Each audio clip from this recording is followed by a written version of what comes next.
Hey, before you listen to this episode, make sure that you voted in your local and statewide elections. We know it can seem like an insignificant act, but it's the most powerful way to make your voice heard. Here, we'll even give you some time to pause the pod and vote.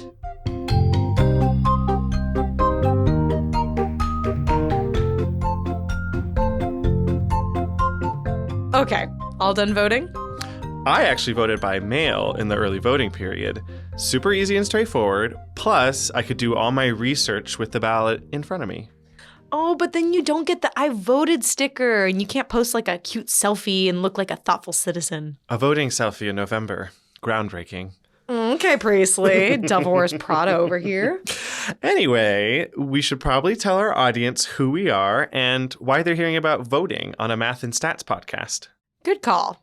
I'm Sadie Witkowski. And I'm Ian Martin. And you're listening to Carry the Two, a podcast from the Institute for Mathematical and Statistical Innovation, aka IMSI.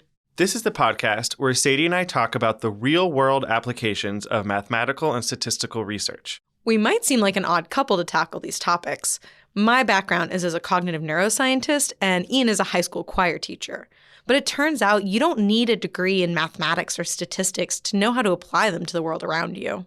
Especially when it comes to civic engagement, like voting. Yep, and this is something that concerns all Americans and anyone who lives in a representational democracy. So if you're talking about voting so much, are we doing something with the math of voting? First rewind to hundreds of years ago, and the logic of districts was actually supposed to be that they would promote local and minority interests within a majoritarian paradigm, which is tricky. That's the balancing act that we've got all over the world. That's the challenge of democracy. Ooh, the challenge of democracy. I love that. Who's this? Yes, introductions are in order. Today's expert is a professor of mathematics at Tufts University and a frequently consulted expert on redistricting and gerrymandering. Meet Moon Duchin. Unfortunately, because she testifies as an expert witness in multiple state Supreme Court cases, some of her work has to stay under wraps. I regret that many of the kind of colorful stories I have from the last couple of years are like covered by non-disclosure agreements, but Okay, so then what can she tell us? Well, I spoke with Moon because I wanted to understand how across American history, we started to implement more and more mathematical tools to help us create voting districts. And, of course, how sometimes those tools don't work like we intended. Was she always interested in the mathematics of electoral districting? I've always been interested in interdisciplinarity and particularly in the kind of science and society angle. That got me really intrigued by like how math has and hasn't been able to like penetrate the problem, which feels like a fundamentally mathematical problem to me.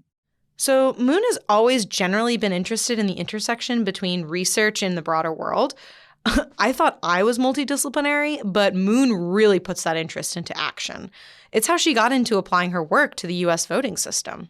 I love to go to conferences for other fields, and I went to a meeting of the American Political Science Association because a friend was giving a presentation in political theory.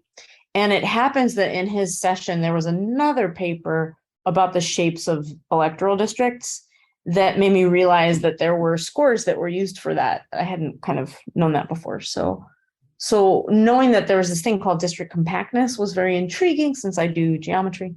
Wait, is there literal geometry involved in districting? Like, what would you even call the shapes of some of those districts? Like, I don't know why, but my brain immediately jumps to like dodecagon. It's not like she's naming regular shapes or doing grade school geometry.